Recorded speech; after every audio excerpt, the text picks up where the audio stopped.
right, so I'm going to just quickly show you how to use Audubon web styles in ArcGIS Online to make your maps look more like Audubon products. So here we have a map with Audubon conservation, ranching, enrolled retailers on here as red points right now.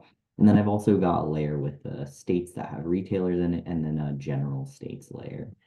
So the first thing I'm going to do is use an Audubon base map. And we have a couple of different options. There's a dark color scheme, a light color scheme that's all in grayscale. We have some ones in different projections. And for this map, I'm going to use this light base map with white for land and this Audubon light blue for water. Next, we're going to change the symbology of the enrolled retailers layer.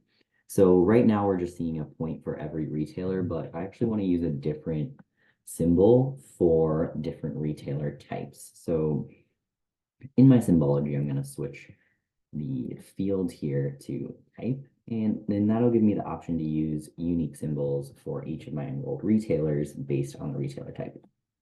So under style options, first things first, I'm going to fix the size of these since they're all very tiny, and we'll bump this up to 8 points.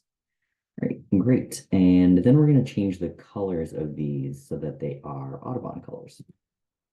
So if I select a symbol and open up this little symbol panel here, under current symbol, I can go to basic point, and the category that will first come up is probably going to be basic shapes.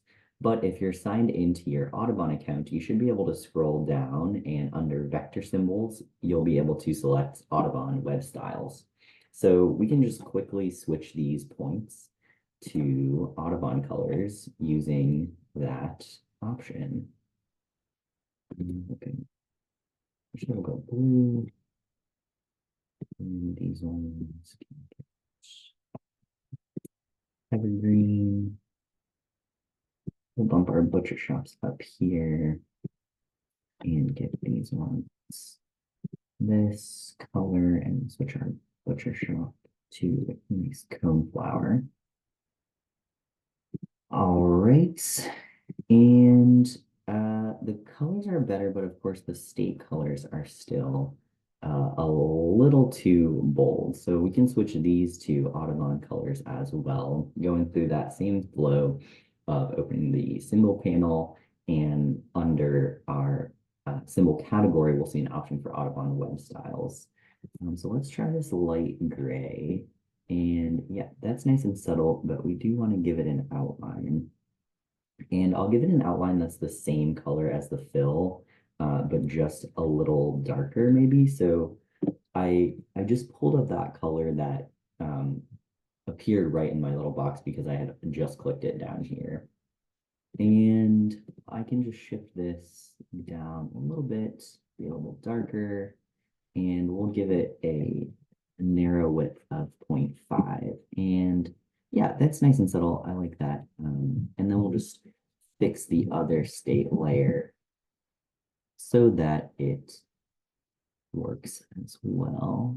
So we've got same outline color that we just have in our recent color options. And we'll switch this to 0.5. Okay. Great.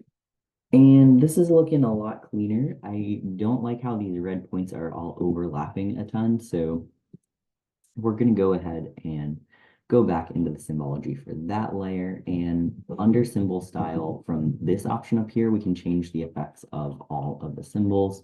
And we'll just give this a fill transparency of, say, 40%. That's a little light, maybe 30%.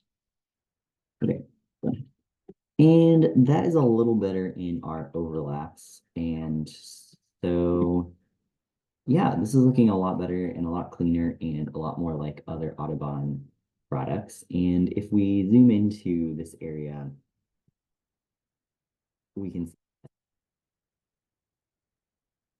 and you'll also notice that once we zoom in a certain amount, we lose that state layer so we can see the underlying base map and get like navigational information and such from that.